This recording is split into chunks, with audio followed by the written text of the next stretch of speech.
خويا منين نقدر نجيب بانيل؟ خويا البانيل خاصك تشريها من عند السيد اللي كيكون في مدينتك. في مدينتك شري من عند الناس اللي عندهم محل اخويا محمد. ما تشريوش لي بانيل اونلاين، ما تشريوش لي بانيل اونلاين.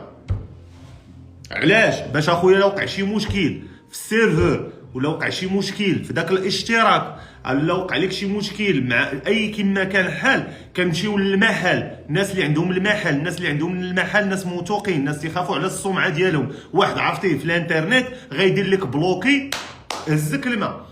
نصيحه اخرى بالنسبه للناس اللي كيبغيو يشريو لي بانيل، نشري عشرات لي كونط بعشرات لي كونط.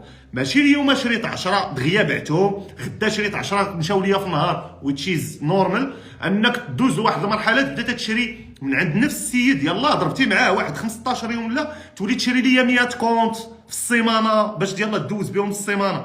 خايبه هذه المساله. علاش؟ لان هذاك السيد اللي غتشري من عنده انت باقي ما كتعرفو مزيان. فين كتعرف هذا السيد؟ كتعرفو في السيبور.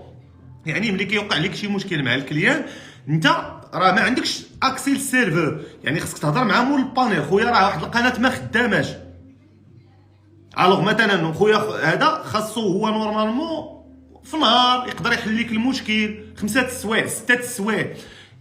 ملي كيولي خونا ما تيحل لك المشكل على يومين، عرفتي شنو هي يحل لك المشكل على يومين؟ يعني نعطيها لك بطريقه اخرى. يعني هو هذاك اللي شريتيه من عنده البانيل هو براسو شاريها من عند واحد، وهذاك شاريها من عند واحد، وهذاك شاري، يعني لا سيبور مزيان، الثمن شحطك فيه. لانك انت شريتي من عند واحد اللي شرا من عند واحد اللي شرا من عند واحد. انت براسك ملي غتدخل للبيزنس ديال الاي بي تي في راه غيجيوك ناس اللي على برا وغادي يقولوا لك بغينا نشريو بانيل، وانت تاخذ البانيل من عند هذاك وتعطيها لهم. راه نفس الكونسيبت. سو بي اتنشن لهاد العيب.